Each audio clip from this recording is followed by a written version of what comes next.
Road in Cincinnati, which is only about 10 minutes from my house. I always forget that, and it's a really cool little bookstore. And I picked up I wanted to get a road atlas, and while I was there, they had Patti Smith's Book of Days that I was going to get as a gift for someone for Christmas, and I forgot until now, and so I picked it up. It'll be a belated Christmas gift, and I'm going out for tacos. I got a phone call from my son Broadus this morning, and his alternator's going on out on his car, and he wanted to confirm it, what I thought, and I said, yeah, he put a battery in it, and then it died. And I'm like, yeah, you need an alternator. And nothing will make you feel more of a disappointment than not be able to go fix your son's car. And he said, oh, I'll take it to the mechanic, get it fixed. I'm like, you know, he's 1,000 miles away. But I was like, I gotta work tonight, but you know, maybe me and Ken can run out there real quick, you know, Wednesday or Thursday. I got it, Dad. It's like, it really does make you, it's like, I want to take care of those kids, because the economy I grew up in don't exist for them. And you know, $300 or $400 getting an alternator swapped out or more is devastating to kids that are in these days. You know, that's, and I'm thinking I could pick up an alternator, swap it out for him in an hour. Probably needs a serpentine belt while he's at it. This is Hyde Park, by the way, and that's a cool, that little cockerel there. They have the coolest store. There's the coolest gifts there, one-off gifts. If you're in Cincinnati, go to Hyde Park, go to Cockerel's. But I wanted to go for some kind of little ride today. I'll check the weather, see about riding in. The stupid time change screws it up, because it stays dark till 7:30, and the road I ride, the commute I ride, is fairly dangerous for deer in the dark. And it don't get, you know, I leave work at 6:30 and I can get home about 7:30. There, I'm still riding an hour in the early dawn when the deer are moving into warm weather. And that, you know, which reminds me, I do need to get a better headlight for this because of that very reason. And I'll admit it, you know, you hit a deer multiple deers multiple times over the course of years, and you get a little bit PTSD about it. I used to have a F450 flatbed truck, and I had a deer ram the door of it once. It was coming up a driveway between two houses on the street I lived on, and it come running out there and ran right into the side of my truck. So deer are not the most cautious. By the way, my daughter loves this house. It's in Hyde Park, this mushroom house. My daughter loves that. She thinks that's the funniest thing ever. And yes, I was going to do a whole episode about this, but we'll go ahead and talk about it now. Up here on the left is an Irish pub, and oh my God, why can't I think of the name of this pub for the life of me? I've been to it before, and they have, like, you know, Celtic bands there, and it's really cool. Anyway, in the show WKRP in Cincinnati, Hap's Irish Pub.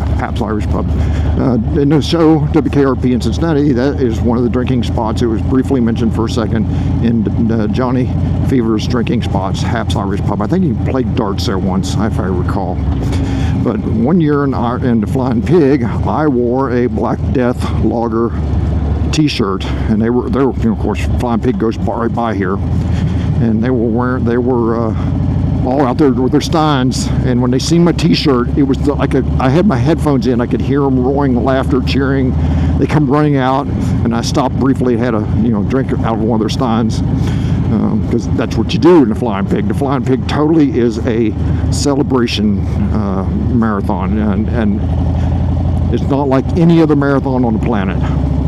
Not that I would know about every marathon on the planet. I'm sure they have some good ones over in Russia. Oh, does that make me a Russian asset just to mention that they were a drinking culture?